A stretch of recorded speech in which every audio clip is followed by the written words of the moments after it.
So thank you everyone so much for coming and being here with us today. Our amazing guest, Dr. Jill Bolte Taylor, is a Harvard-trained and published neuroanatomist whose research specialized in understanding how our brains create our perception of reality. She was interested in this subject because she has a brother who is diagnosed with the brain disorder schizophrenia. Dr. Jill is the author of a New York Times best-selling memoir, My Stroke of Insight, a brain scientist's personal journey. In addition, her second book, Whole Brain Living, The Anatomy of Choice and the Four Characters That Drive Our Life, was published in May of 2021 by Hay House and now is readily available. Dr. Jill is passionate about educating the public about the beauty of our human brain, and she is committed to not only helping others find their way back from neurological trauma, but is eager to help everyone better understand their brain so they can live their best life. Dr. Jill, thank you so much for being with us. Oh, I'm so happy to be with you. This is such an important to me, whole brain living is a roadmap into how to live your most peaceful and beautiful life. And I'm sure none of us come into the planet thinking, yes, I'm going to walk down a road that is going to result in my incarceration. And what does that actually mean? What were choices along the way? What is this roadmap, and what may have compelled me into a pipeline toward a level of incarceration? I think that this is one of the most important conversations I'll ever have. Hmm. Oh, thank you so much. Thank you for joining us. And really, yeah, thank you for, we have so many different people and so many different walks of life in our audience. I know that we have yoga facilitators. We have yoga facilitators that are previously incarcerated. We have lawyers and social activists. So I really love this Sangha and the way that we serve people. And I agree with you. So really just having a deeper understanding of how our brain works, and how we really do have the opportunity to engage in choice. So I'm really excited to dive deep into this with you today. And so let's start with, I'm going to lead us in a little centering opportunity, and doing some research about your book, Whole Brain Living. We're talking about the duality of our brain, and I want to incorporate that into a centering practice today. So maybe you want to find a tall seat. Maybe you're at a standing desk today.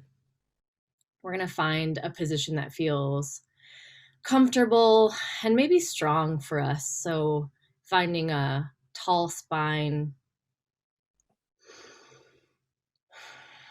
And I won't cue breath, but just know that the breath is an opportunity for us to come back to the present moment. So if we find ourselves floating away and we want to come back and be present, you can use your breath to engage in the present moment. You're welcome to keep your eyes open, or you can shut them.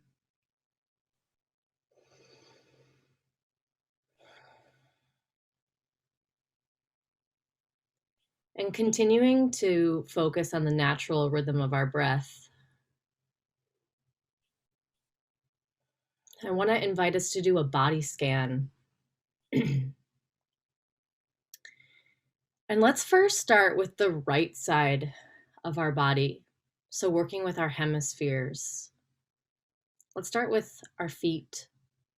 So our right foot. So body scan is an opportunity for us to bring awareness to different places of our body.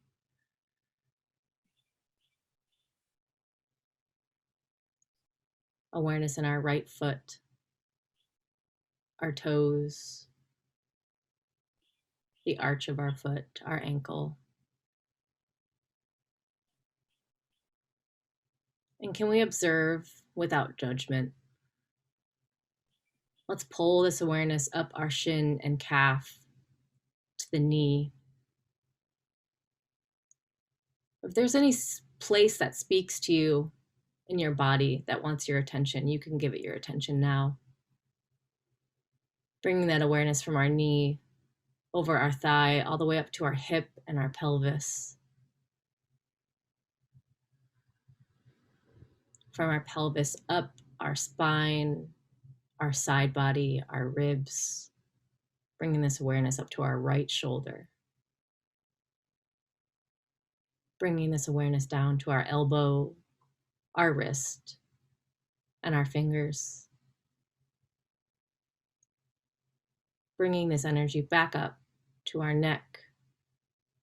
Feeling the right side of the skull and the face.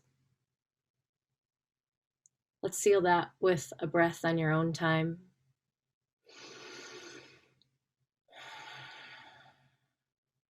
And let's work with the left body, starting back down at our foot. And see if there's any subtle differences on the different sides of your body. Left toes, left arch, left heel. Bringing that awareness to our ankle, our shin and calf, our knee,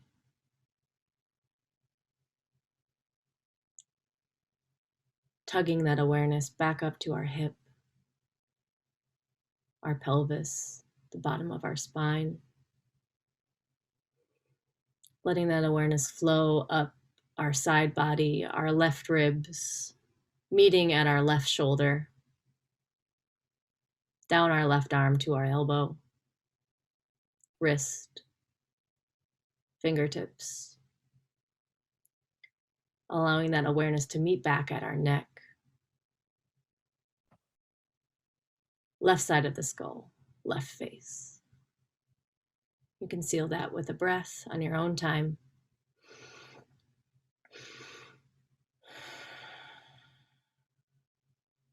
Now, almost like a breeze or a swoop, let's do one body scan now as a whole body, marrying these both sides of awareness, starting from our feet and guiding your own way back up to your skull.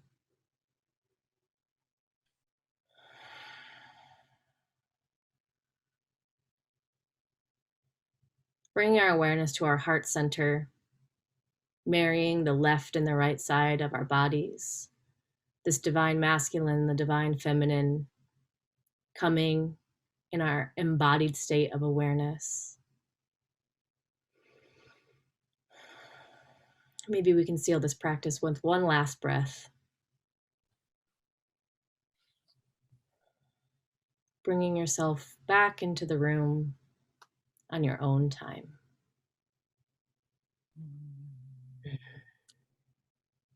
Thank you. And I always say that's really just an opportunity for me to get my nerves out. So I often start these conversations with asking, what's your first experience with yoga? But I feel called to ask, did you have like a first spiritual experience? I feel like so much of the story that we talk about in your books are this blending of science and spirituality. So I'm just curious, is there a moment of your first spiritual experience, maybe as a kid?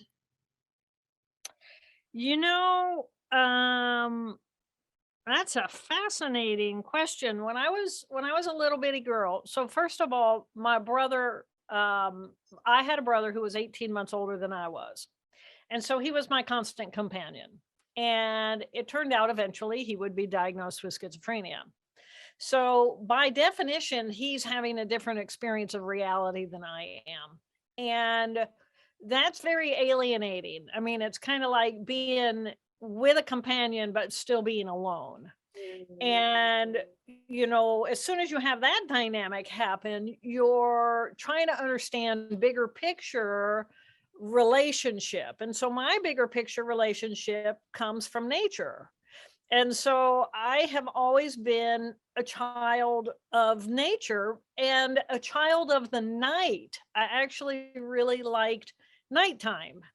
So I was one of those kids. I'd sneak out, and I'd run around, but I didn't have any fear, and I knew it at a little age. And I'm going to say 8, 9, 10 years old. I'm sneaking around, prowling around the neighborhood at night. Don't tell my mother.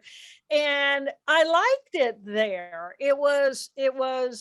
I loved cats, and I kind of would prowl. I was like this little let's prowl around the neighborhood thing. And there was a swamp. In the swamp, I would go in there, and of course you're not supposed to go in the swamp, but I'd go into the swamp, and there was a big hole, a crater. To me it was huge. It's probably tiny. But I would get in that hole, and I would just lay there, and I would just look at the stars, and I would just be. And I think that was my spirituality, my spiritual nature, going and feeling safe where I feel safe. And I felt safe there, and I loved it there. So then I kind of grew up to be, if I had to define a religion, I would say I was more Native American than anything, because I always resonated with the creatures. And look at where I live, and I'm still resonating with the creatures. Hmm.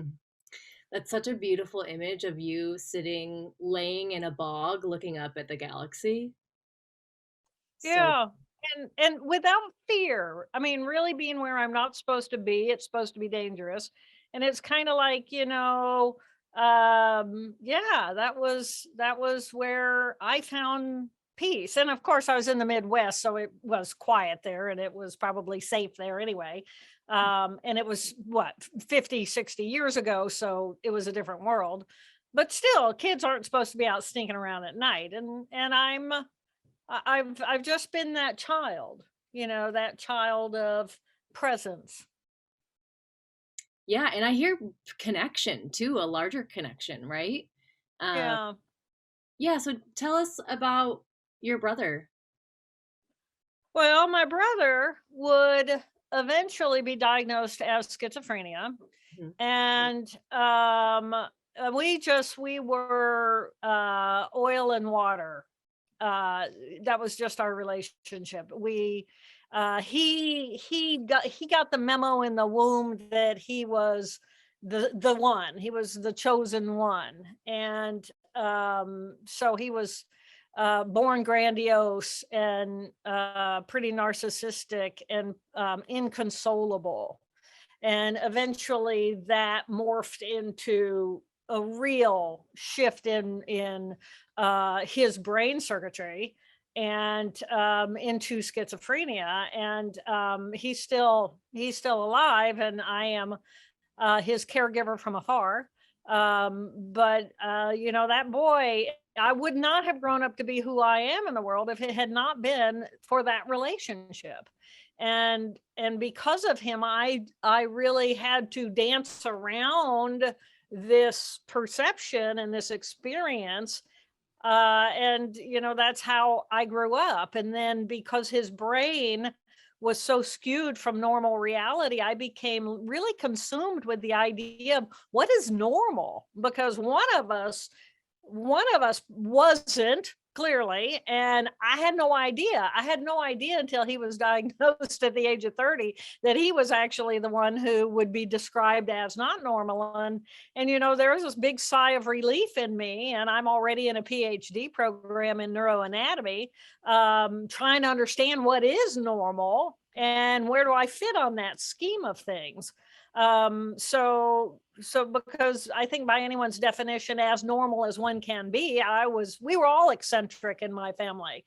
He just took it to an extreme, but we were expected to be eccentric in my family because my parents were academics and eccentric. So at what point do you draw the line and say, no, there's a fine line between genius and insanity, and he has now crossed that line.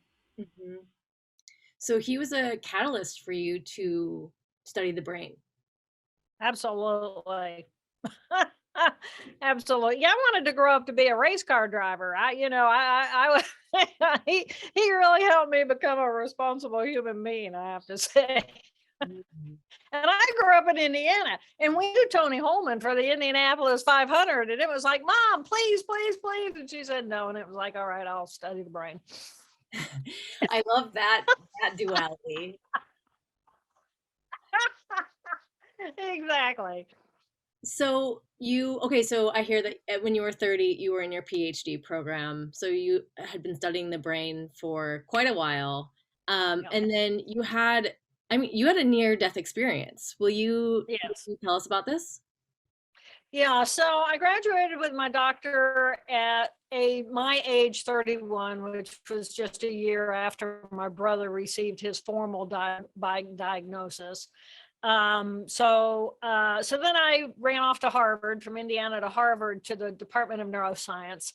And because there's an interesting thing that the brains of 86% of people with schizophrenia have, that was the visual system. And so I ended up in a visual lab of Dr. David Hubel, who was a Nobel laureate. And I wasn't in his lab, but I was in his assistant's lab.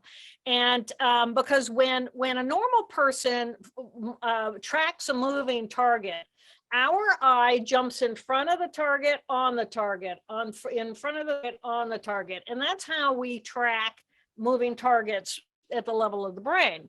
Well, 86% of the people with schizophrenia, when they're moving a moving target, they jump in front of it and they jump behind it, and they jump in front of it and they jump in behind it. So the raw data of their visual system is actually skewed away from normal. So how can they ever normalize, because their brain isn't bringing in the right raw data? And there's other sensory system problems, like families with people with schizophrenia actually have a really, really high threshold for pain. So we can feel a whole lot of pain before we say, I feel that, or I can't tolerate it anymore. And so the input, the raw data input, is different for the normal person versus the brain that is going to organize itself as schizophrenia. Well, this is fascinating to me, right? So I ended up at Harvard in the Department of Neuroscience, and then I shifted into the Department of Psychiatry, where there was a shortage of brain tissue for us to study this kind of research. So I became known as the singing scientist, and I would go around the country educating families like mine with severe mental illness that the only way we're going to have more research is if we have the brain tissue to do the research on. So they called me the singing scientist. I sang the brain bank jingle. Everybody giggled. It's like, oh, okay, we can talk about brain donation. We don't have to freak out. And then I woke up one day at the age of 37, and I experienced a major hemorrhage in the left hemisphere of my own brain. And over the course of 4 hours, through the eyes of a scientist who studies circuitry of the brain, I could not walk, talk, read, write, or recall any of my life after that 4 hours. And through my eyes, it was a fascinating experience. Of course it was. This is my area of expertise, and I'm getting a real life experience that, all the things I'd read, all the things I was teaching came to a real life experience. And then after that 4 hours in the morning, when I woke up later that afternoon, I was completely in a vegetative condition.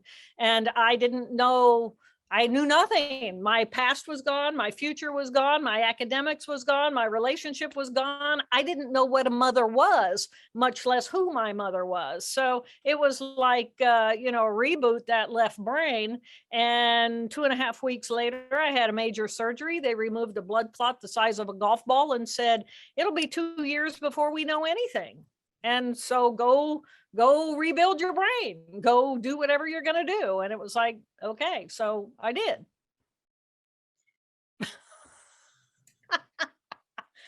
It's a pretty good story. It's so good. No, it's so good. And as I was reading, I read a summary of your of whole brain living, and you talk about when this experience, so let me get this right. Your left brain turned off. Is that right? Yes. So your left brain turned off. So it was just the right brain. So Yeah. this is the yin, this is the feminine. So you kind of described it as almost like floating in consciousness. Will Yeah. you tell us more about this experience?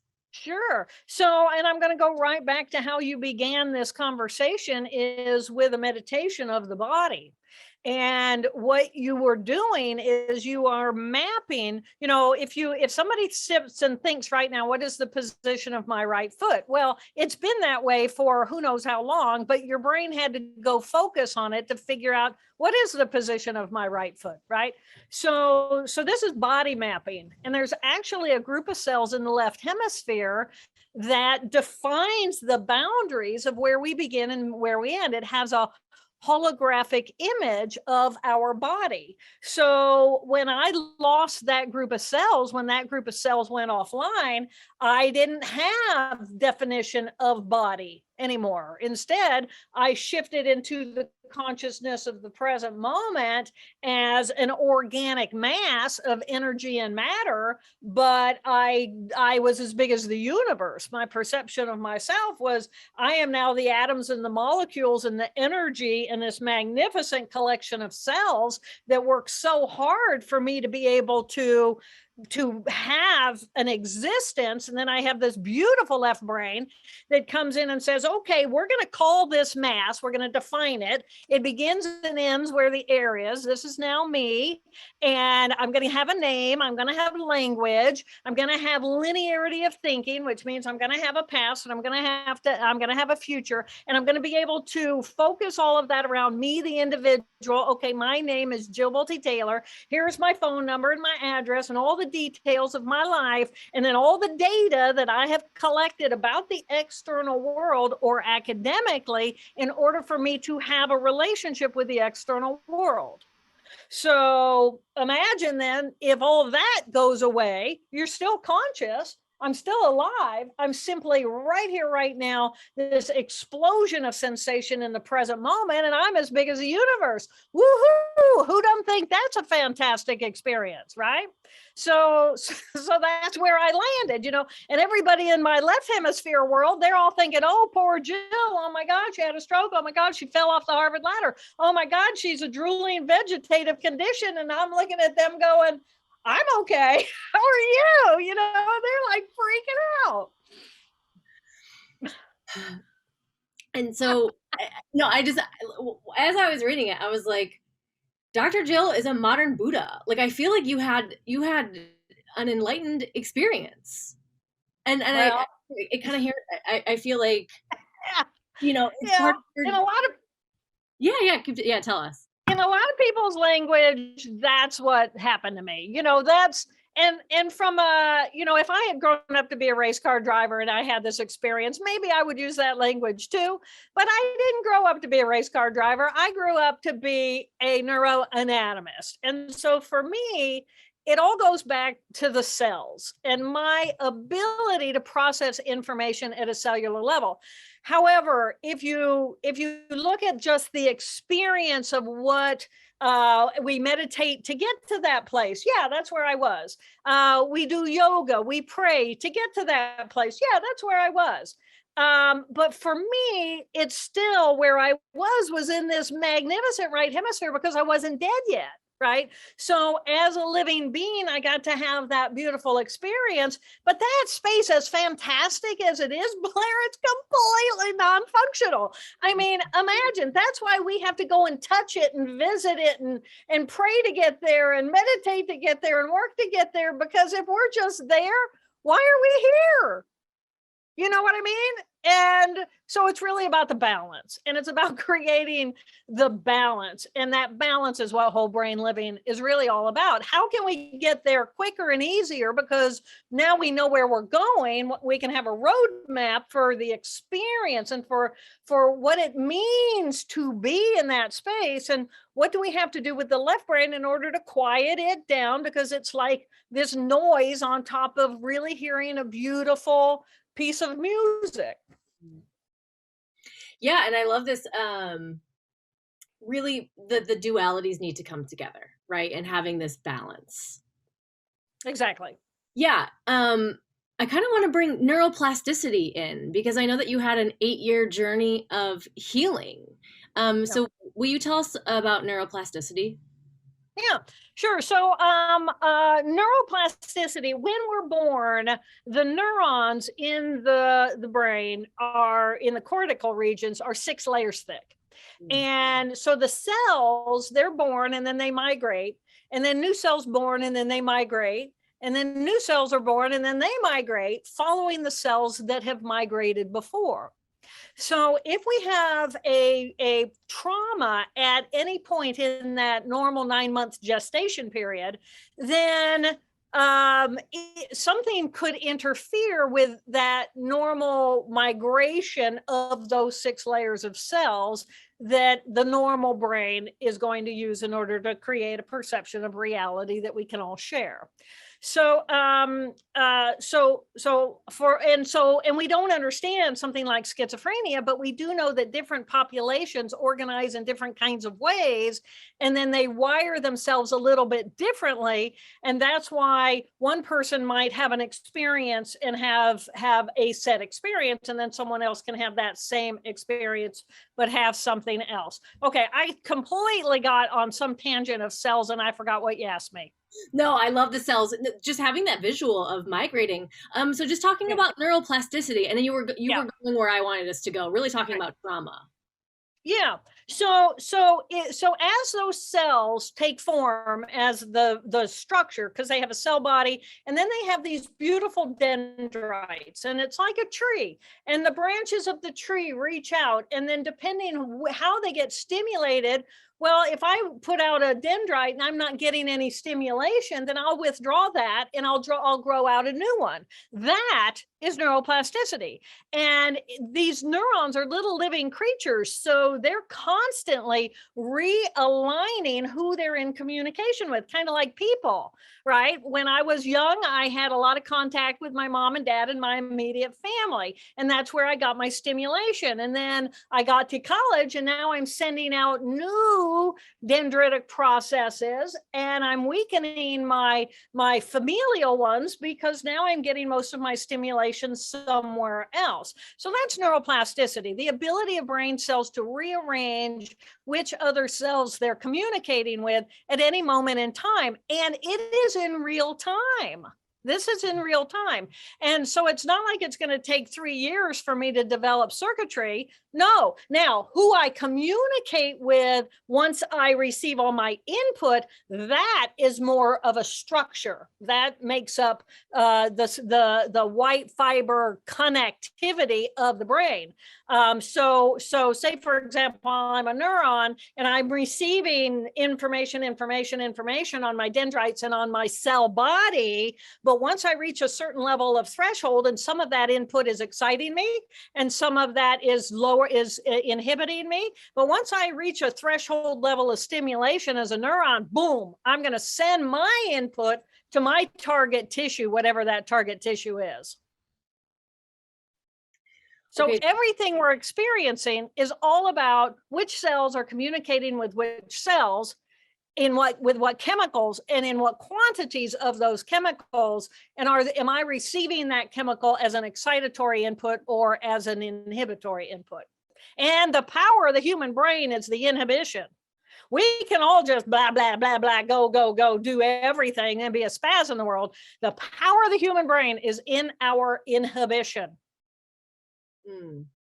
Yeah, because if it takes all this stimulation to get me to threshold level, it takes a lot of stimulation to get me there, but it takes just a tiny amount of inhibition to keep me below my send it on level of communication. So the power of the human brain is in our ability to master our inhibition. And so if you're doing something like yoga or you're doing meditation, what you're doing is you are exercising those circuits to increase the inhibition of the activity of the cells in that left brain, which are distracting you away from this quiet, peaceful, blissful experience of the present moment. And let's tie in trauma, or maybe even like work with like a traumatic experience. So you're saying that our neurons are constantly going out and looking for stimulation. So what happens when we're experiencing trauma? What happens in our brain?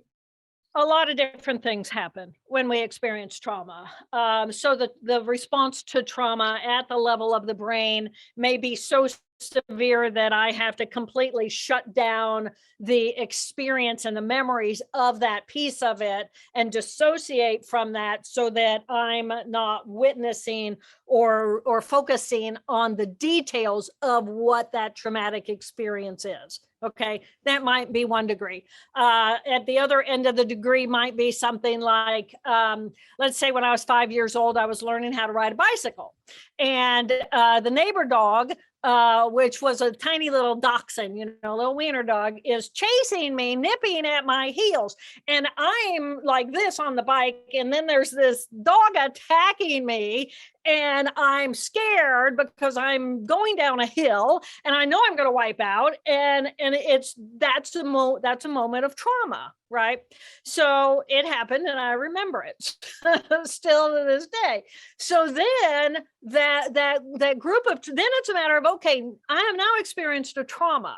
And in that trauma, what does the rest of my brain do? So at this point, I want to pull out a little rubber brain and I want to talk a little bit about the brain. So this is a human brain model. It's nicely built, the back, the front of the brain. It would divide into a right hemisphere and a left hemisphere. And the thing about the human brain is that we have brainstem level sophistication. And this is reptilian brain. These are on off switches. I'm hungry, I eat, I'm done with that. I'm thirsty, I drink, I'm told I'm satiated, I'm done with that. I want to mate, I mate, I'm done with that. That's kind of the on off of the reptilian brain. And then for the mammal brain, the way that the neurological system evolves is by adding new tissue on top of systems that already are tried and true. So it's like for the mammal, we're going to add some new tissue, the emotional tissue. And we call that the limbic system, and it's evenly divided between the two hemispheres. This is the amygdala. We've heard about the amygdala, the hippocampus, and then the cingulate gyrus. So these are the primary cells of the limbic tissue. So we share that with other mammals. Well, the thing about the amygdala is this is the alarm, alarm, alert, alert, I don't feel safe. And when I'm triggered into my I don't feel safe, alarm, alarm, alert, alert, what do? Do I act out and fight, make myself bigger so that I can defend myself? Do I freeze and become completely numb and or do I flee? Do I just run away and that's the end of that? So that's what's happening at the level of the amygdala. However, and then let me keep going with that line of thought. So we have emotional tissue. And then in the human, the difference between the human and other mammals is the addition of this new cortex. And so that's our thinking tissue. So in human, we have emotion and then we also have thinking. Well, my dog has emotion, but my dog does not have that neocortex. Okay, so so that's the difference at levels. Now, then we have two amygdala, two hippocampi, two halves of the limbic system, and we have two thinking brains, which are completely separate from one another between the right hemisphere and the left hemisphere. They're communicating with one another through the corpus callosum, which is a band of some 300 million axonal fibers, so that the two hemispheres know what's going on in between. And generally, a group of cells over here looks the same, has the same shape as the comparable cells in the opposite hemisphere, but one side will dominate in any moment of time. So let's say when you're focusing on body structure, then that's what we're doing right here. We're focusing on these cells and building that holographic image. Well, what's going on over here is how do I take that structure I define now as me, myself, where's my body in space, and how do I move it in space. So these may dominate this, or these may dominate over that. So that's that power of inhibition. So so then we end up with right feeling, right emotion, right thinking, and left emotion and left thinking. So how are they different? Go ahead and ask me that. I know you're going to ask me that. How are they different? I'm so glad you asked me that. So the two fundamental differences, I mean, I'm simplifying here, but two fundamental differences between the right hemisphere and the left hemisphere. The right hemisphere, it's right here, right now. It's right here, right now. Look around. Where are you? Look around. Don't focus on anything. Just kind of be in the presence of what is. Right here, right now. And it has no me, the individual. I'm gone. So this isn't about, oh, this is my house and it's nice, or I'm on the boat and, oh, look out there, I see a turtle. Or, you know, I'm not focusing on any details. I'm in the present moment, and it's not about me, the individual. And then I add a left hemisphere, and all of a sudden, me, the individual, I become Jill Bolte Taylor. I have an ego. I have data about me. I have the definition of where I begin and end. I have language. I have linearity of thinking, where I have a past, present, future as it relates to me. And this is going to relate me, the individual, to the external world, as well as internally to my right hemisphere.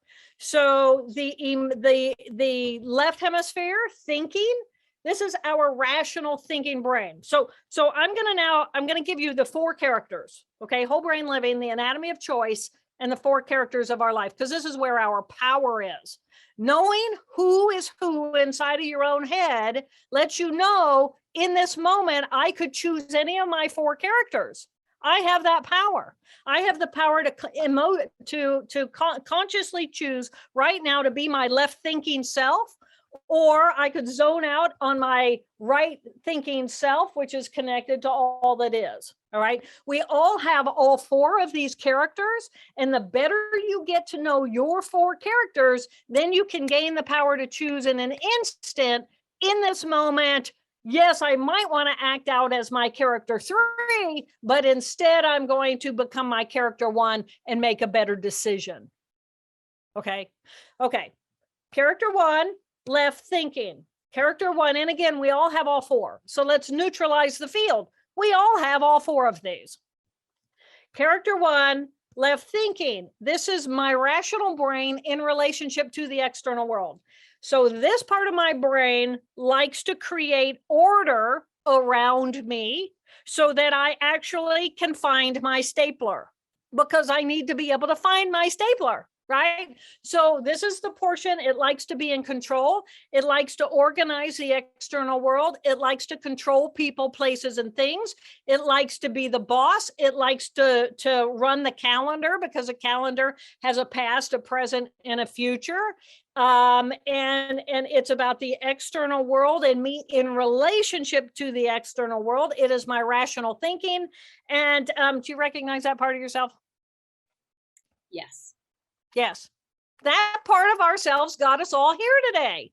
It's punctual. It organized time and the computer and me and my water and satisfy my dog's needs, projection into the future so that I can take care of my dog's needs. So in the middle of this, I don't have to. So we all have this character. I encourage people, get to know your character 1. This is the part that likes to go to work. It likes to get things done. It likes to cross things off the to-do list. It's got a name. I call mine Helen. Hell on wheels. She gets it done. She's busy. She holds my body a certain way. She puts my glasses on my face. She gets me at the computer. She, you know, without Helen, my world has gone to hell, right? So hell on wheels, she gets it done. I encourage everybody, name your 4 characters so that instantaneously you can become that person. Helen holds my body upright. She's not like this, you know, somebody else is doing that. She's not all over the place. That's somebody else. And she's not just blissed out in, you know, the bliss zone, you know, becoming the energy that moves the leaves, because that's other parts of my brain. Those are other characters. Helen holds my body a certain way. She uses my voice in a certain way. The power of our character one is details and the ability to use language on those details. So when we look at our society, if we define what is an expert, it is an expert who not only knows the details of their field, but they have the language to be able to communicate it with other people. Right. So that's a powerful part of who we are. So I encourage people to name your character one. Blair, you want to name your character one? Who is that person?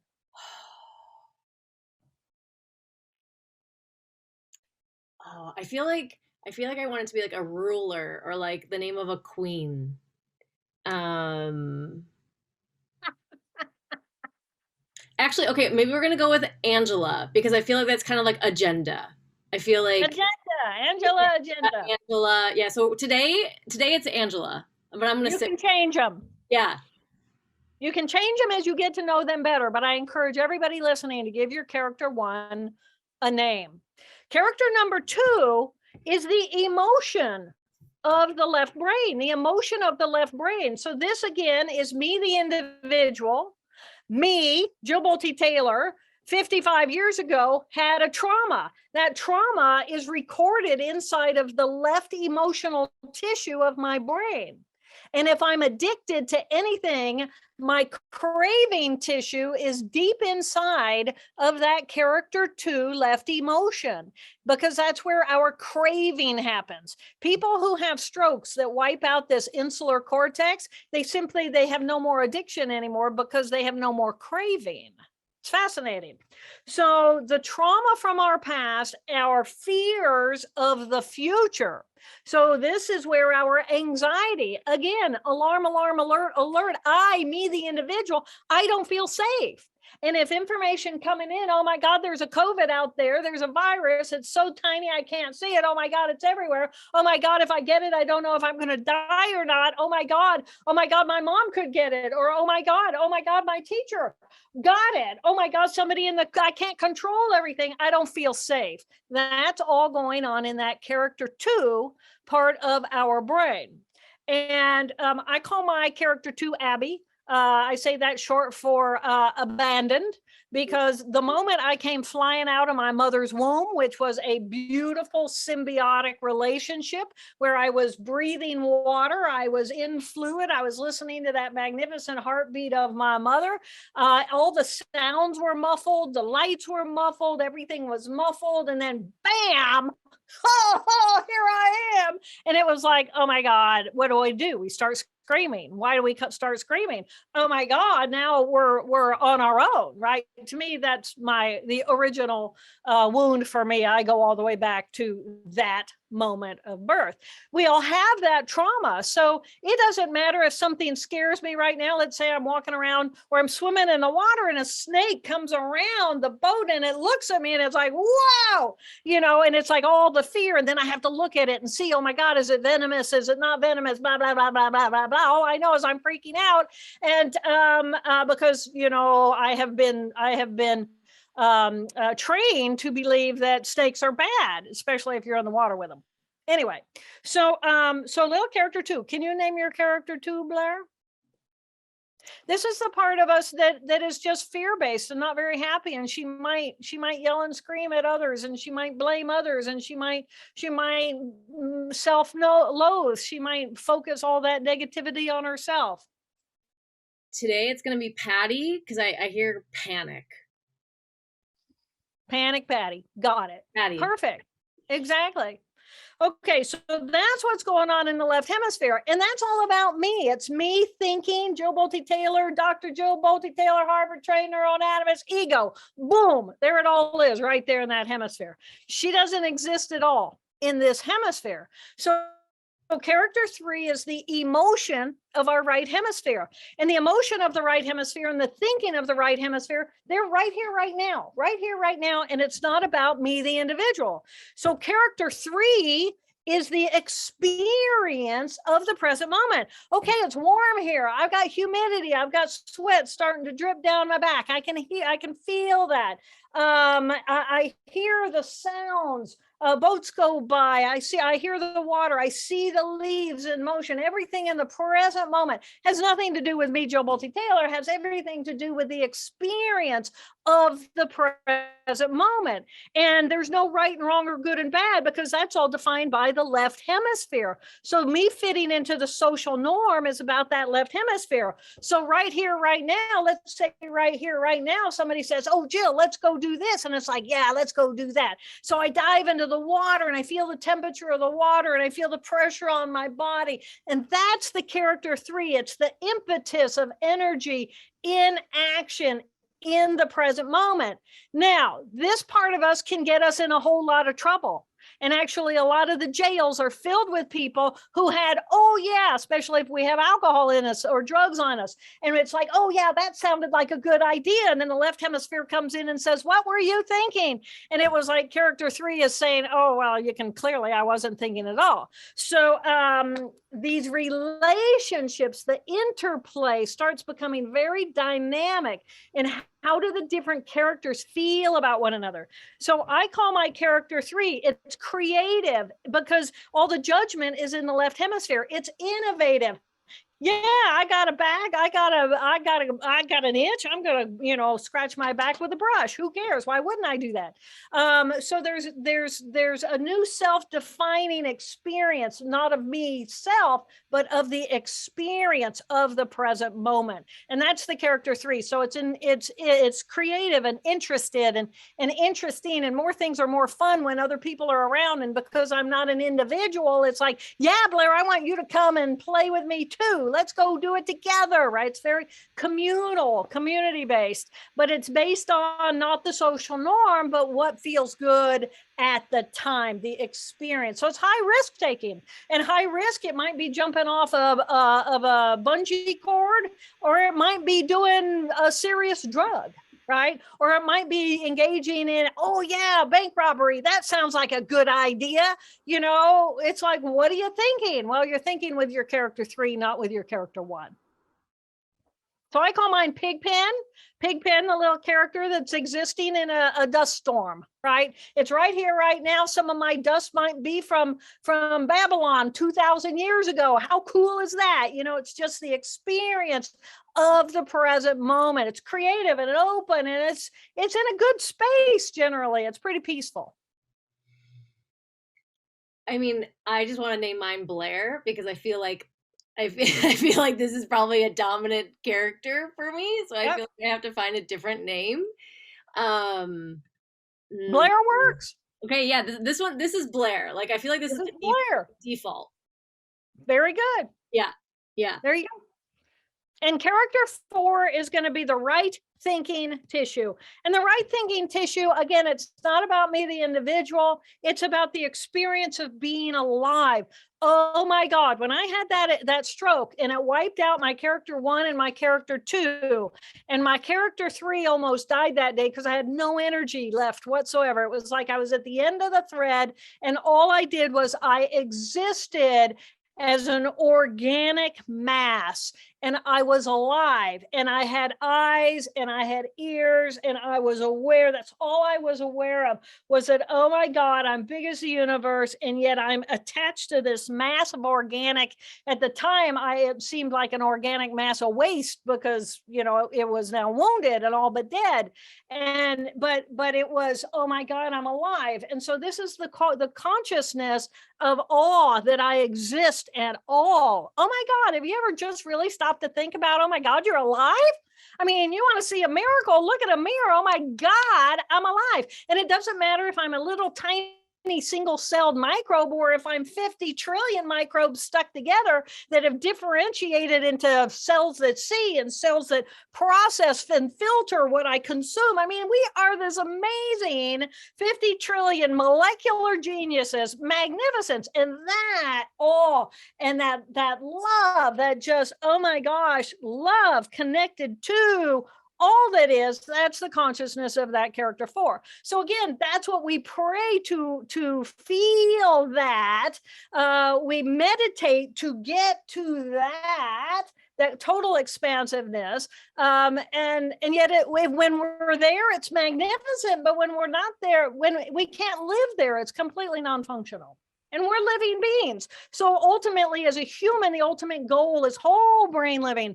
How do we integrate all 4 of these parts of ourselves together so that we can choose instantaneously? Yeah, in this moment, I can act out like a child, like a really enthusiastic character 3, or my character 1 can come online and say, I can't jump in the lake right now because I got long hair. I got a podcast in 30 minutes and I don't have enough time to get the hair dry in order to do what I need to do. So no, make a new plan, Pigpen. It's like, okay, I won't paddleboard. I'll go get on the bike because I never fall off the bike. But yeah, I always fall off the paddleboard. So it becomes that we're already having these conversations inside of our head. And what this material does is it helps you clarify, oh yeah, that was clearly character 1. Oh yeah, that was clearly character 3. And then when I'm not well, or I'm angry, or I'm sad, or I'm in my trauma, and trauma, the beauty of character 2 is that character 2 steps us out of the flow of the present moment so that we can go and look at where's the energy that is disrupting my normal flow.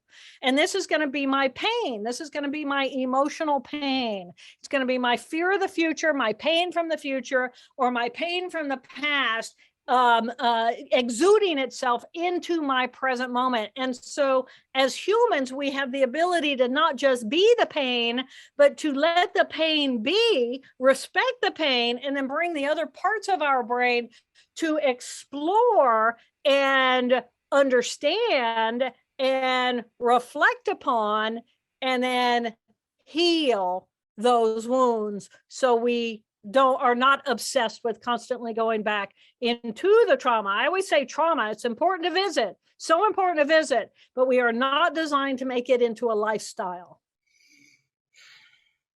And I think a lot of people here are also yoga facilitators, and it's a healing journey.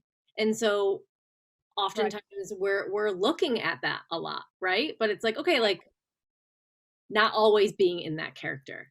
I hear you on that. So yeah, I love this way. So I think there's 2 things for me. So I was diagnosed with ADHD at a very young age. So now we know this as neurodiversity.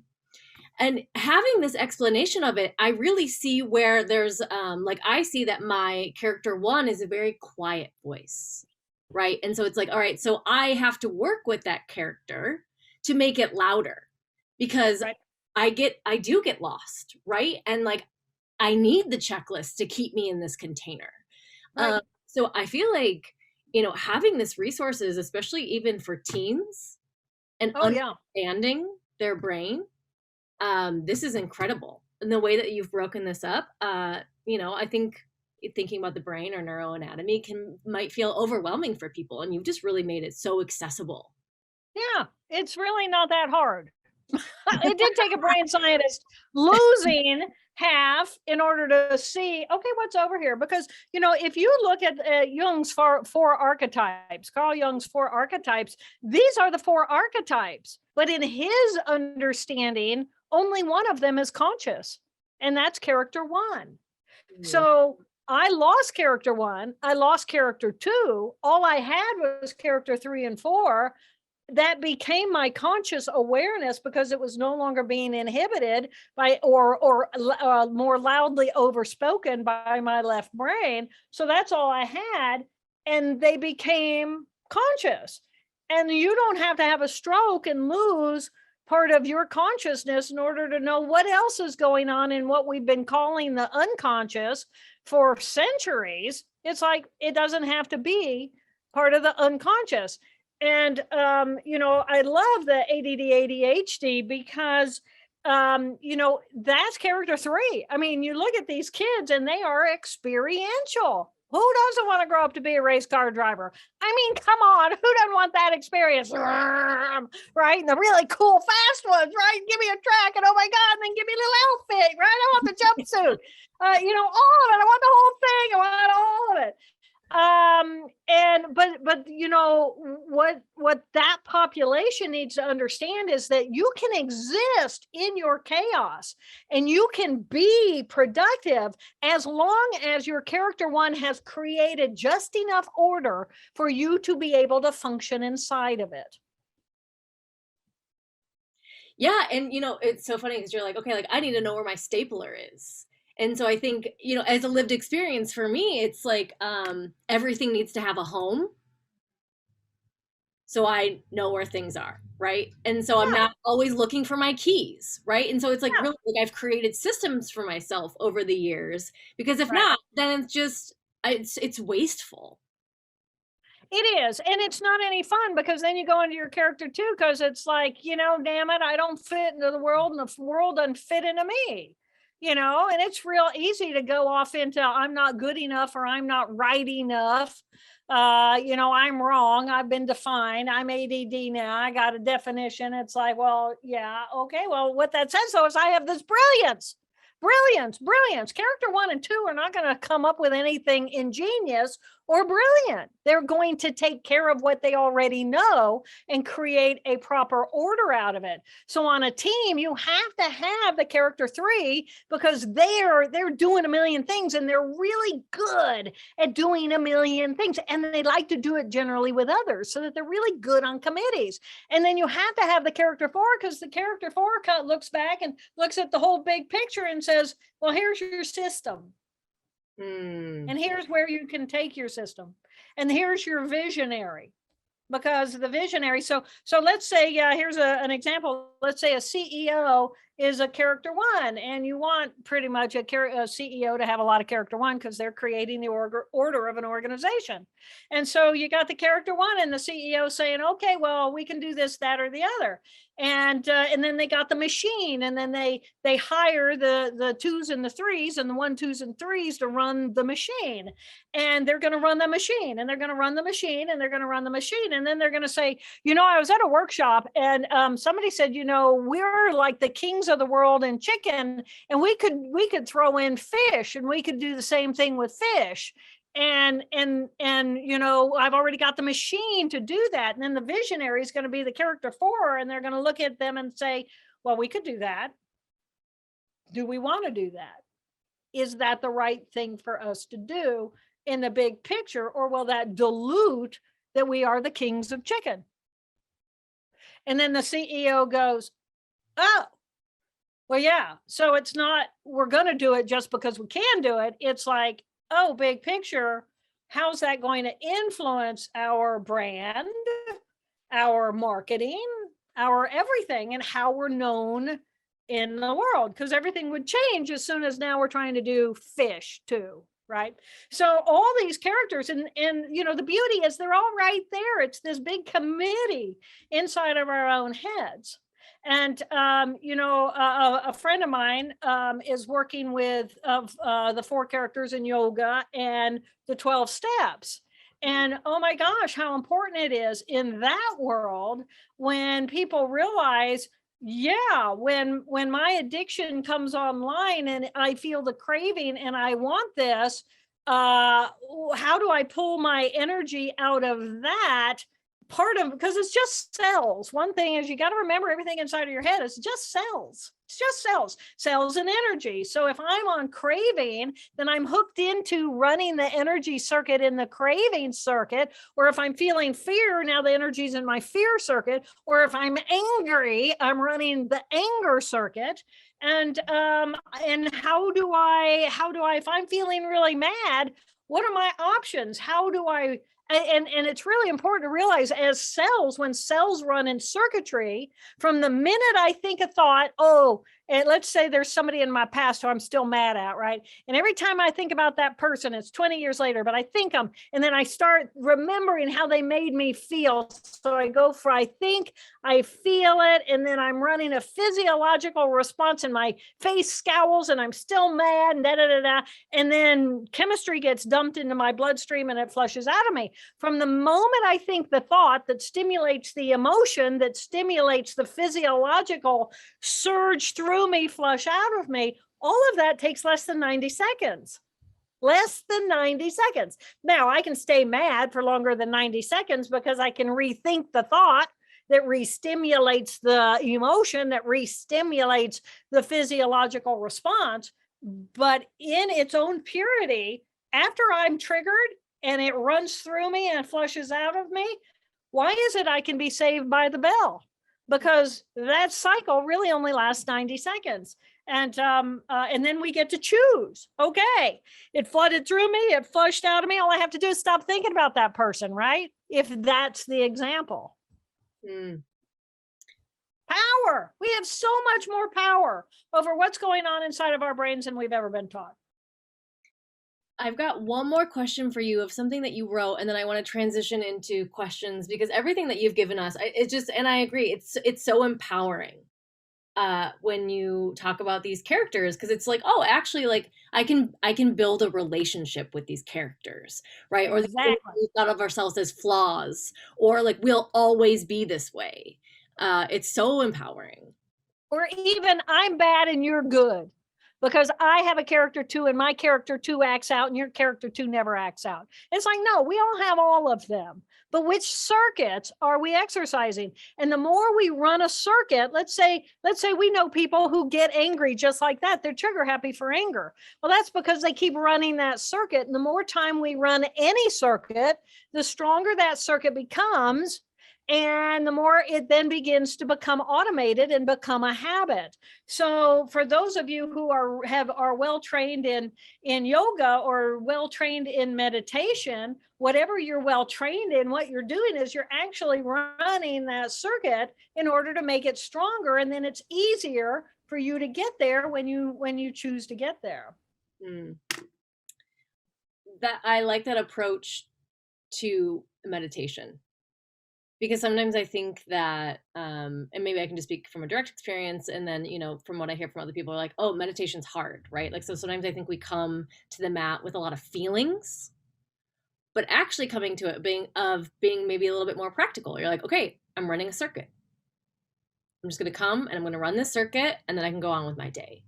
So Exactly. I like bringing a different character to the mat now. Yeah.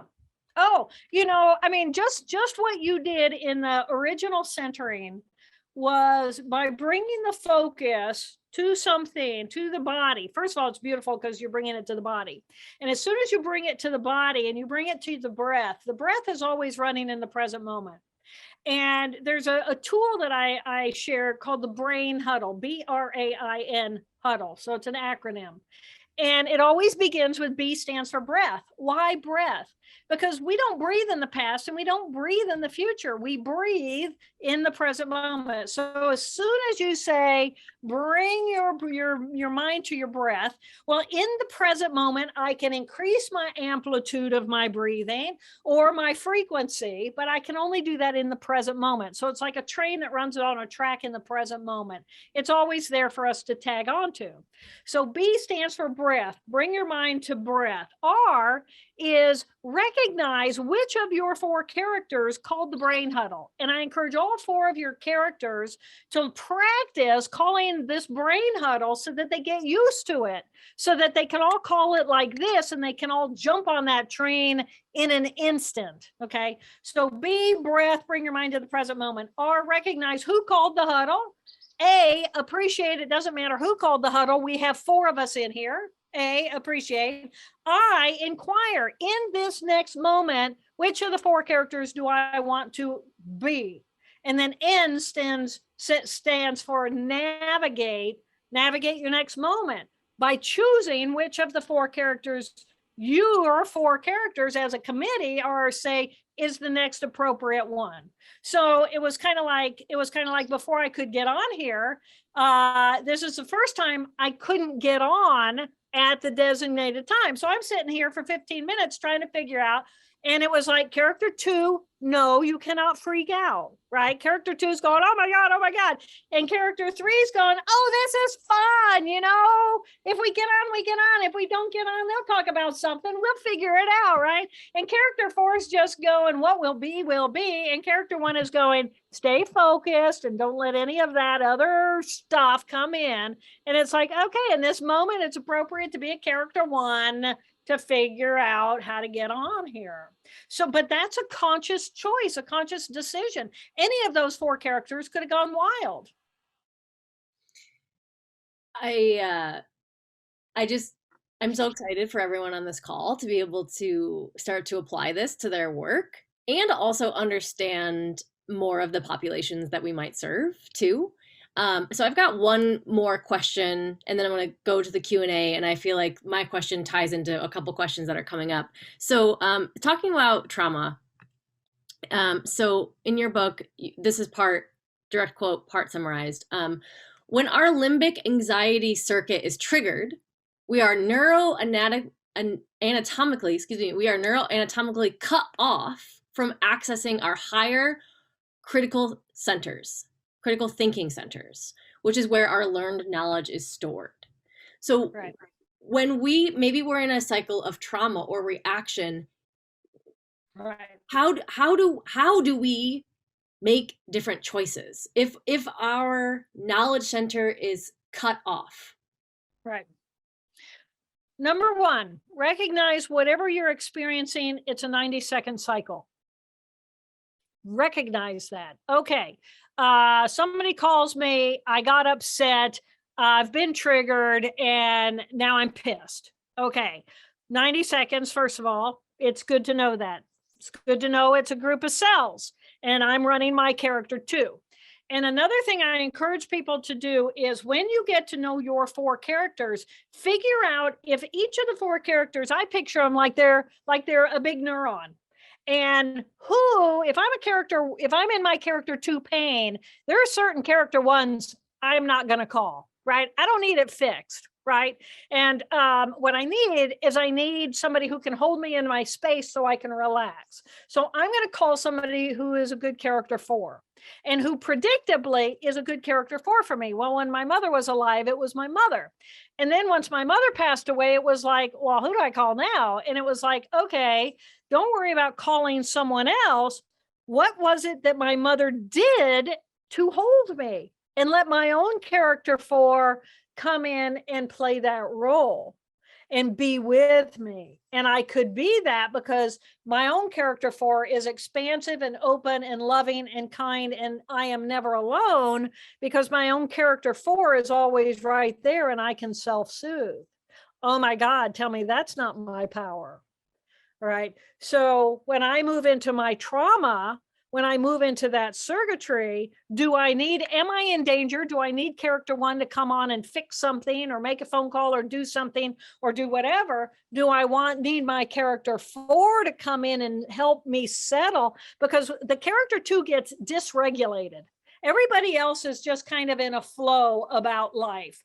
But as soon as character 2 gets dysregulated, it needs to be brought back into regulation. And so I can use my character 1 to fix anything to make sure, 1, I'm not in danger. And then I can come in with my own character 4 and I can soothe and I can rock and I can breathe and I can love and I can come to the present moment, because whatever that phone call was isn't right here, right now in the present moment.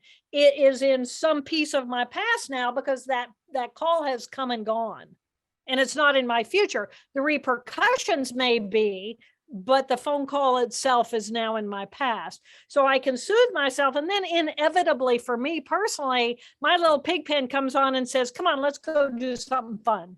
Right. Let's go jump in the lake and feel. Let's experience again. Let's go to the art space and let's look at the glass and feel the color of the glass. So this is the power of having all four characters inside of your own head, is then you have the power to call on your own selves as needed. And again, practice makes perfect.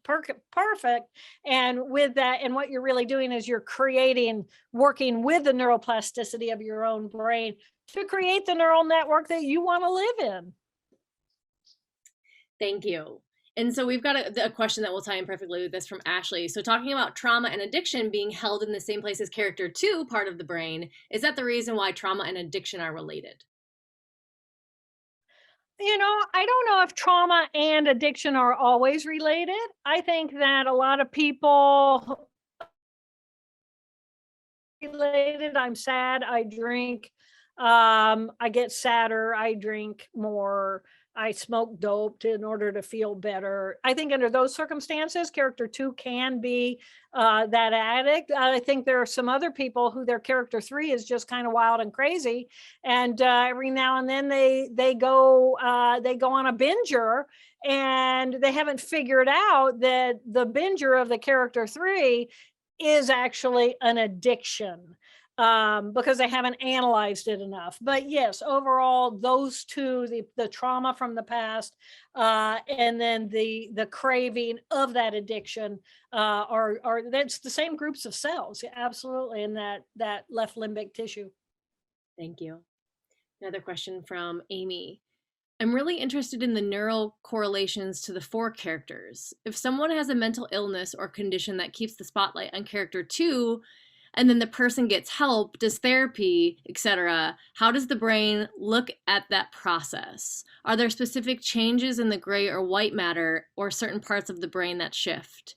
Is it a matter of changes in connectivity or neural networks? In short, I guess I'm asking, what is the neural substrate for character 2 learning to fit in with other characters to reclaim mental health? So that's a great question, and I'm going to distinguish between mental health, and mental wellness versus mental illness. At the level of mental illness, there are like 7 very specific illnesses: schizophrenia, bipolar disorder, depression, OCD, panic, anxiety. Okay. There's actual wiring differences between my brain and my brother's brain. My brother's brain will probably never be able to normalize itself, because at a white matter, so the cells are the gray matter, and the white matter is how those cells are interconnected with one another in major fiber tracts. And in certain regions of the brain, we do find differences at that level of the wiring. Also with bipolar disorder, there's actually differences at the cellular wiring. Now, cellular wiring is one thing, but chemical imbalance is yet another thing. So what is an SS, a serotonin reuptake inhibitor? Now we're at the level of which chemicals can we manipulate through medications in order to increase or decrease the impact of the chemistry at these connections between these groups of neurons. So the brain is this very complex space. That's mental illness. Mental wellness. Let's say right now we are in a mental health crisis, and we are. And what that essentially means is that we are hooking our attentions into the trauma of our lives. And as a result, we're feeling heavy, and we're feeling bad. We're feeling anxious. We're feeling fear. We're running anxiety. We're running panic. And that we can influence in a more positive way by the best tool I know is whole brain living, and we're actually running this in school systems in order to show that we have the ability to train people about the 4 characters, so that all this trauma of that character 2 can actually be pulled out, and we can look at the bigger picture of possibility and structure, and not just dive deeper and deeper and deeper into our pain, which isn't just now our individual pain, but our shared community pain. We're in pain right now. We're at a level of pain that is enormous between children and adults and everyone. So the beauty of whole brain living is it gives you an alternative. Yeah, in this moment, I can watch the news and I can get totally bummed out about what's going on in between Russia and the Ukraine. But at the same time, my character one needs to be able to have enough information that it's informed, but then it's like, turn it off. Don't go live in any of these four characters, because any of the four characters, it is the balance of the four characters that is our mental health. And if I'm spending too much time in the news, or too much time in my pain, or too much time being high risk, being out there, being wild and crazy, not connected to anything, or I'm just blissing out as God, none of that is balance. I have to be nurturing all of my characters in order for all of my brain to find a natural balance where I feel peace, I feel calm, I feel educated, I feel engaged, I feel supported, I feel excited, and I feel loved. I have so many questions. I want to keep going. So I guess I will ask one question. Okay, so when the news example, right? So I hear maybe almost kind of obsessiveness coming a little bit. So does that tap into character two then? So like character one's wanting to receive the information, and then what character two kind of pops up, and it's like, okay, like I need to know more. Is it feeling a deeper feeling of unsafety, of wanting to consume more? I think it depends on the situation. I think that they can all become obsessed. Mm, Character one can become obsessed with work because the work is, I will make more money. The more I work, the more I will make money. The more money I make, the bigger my house will be. Then I'll get these toys. In the meantime, I'm neglecting my family, but that's my wife's job, whatever. Or I get obsessed in character two. I get lost in my pain, and then I really do become chronically depressed or chronically ill. Character three can get obsessed in just the experience of the present moment, and in the meantime, they can't hold a job, they can't hold friends. They're always, God knows where, they never have any money, or they have a lot of money. They're always trying to run the scheme, the $1 million scheme. And, I'm zoned out in character four. And I think that that's why it's really important that people, like in monasteries, they're not allowed to just bliss out in four all the time. They too have to run the machine. They're set up to be in a more balanced environment. So, but again, soon as you do that, you've directed yourself out of a mental health situation. Mental health is going to be this beautiful modiolus of all of these four characters working together, supporting one another. mm. Oh, I see on here someone says, what does the I stand for? B, breath. R, recognize who called the brain huddle. A, appreciate there's four of us. I, inquire which one do I want as a group to act out as next. And then N stands for navigate. Thank you for reviewing that. And I'm going to do this with Ashley. See, now I'm doing your job for you. No. See, Helen's on it. Helen's engaged. Who's the person that's making the decision? All of them. All of them are making a decision as a committee. And that's the power of whole brain living. They're all making the decision. Let's do the anonymous one. Would you say we are more cortically sensory than motor? For someone who is more kinetic than cerebral, having four characters to nurture is too much. The interoception embodiment of yoga, movement, and breath can balance the hemispheres. I'm not really sure if there's a question in here. Cortically sensory than motor. No, I'm going to say, first of all, there's a creature that lives in the sea, and it has a brain, and it goes out and it has motor, and it goes out and it finds where it's going to live in the sea, and it attaches itself, and then it is dangling out because that's now where it's going to live, and it literally eats its own brain. What's that tell you? That tells you if you're going to have motor, you need to have a brain for connecting those actions. But if you don't have any motor, you don't really need a brain because you're not going anywhere. Right. So, but am I then experiencing sensation? I am experiencing sensation and I'm consuming. But am I thinking? I don't know. I haven't been an amoeba that I'm aware of. Yeah, that you don't remember. Don't I remember don't right now. remember that. Yeah, yeah. We have a question from Rob that I'll bring in. How long would it take to learn whole brain living and make it a skill set to help one de-escalate emotionally charged situations that may, maybe get us in jail or might keep us there? I think that as soon as someone becomes aware that they have four parts, everyone's going to respond to that differently.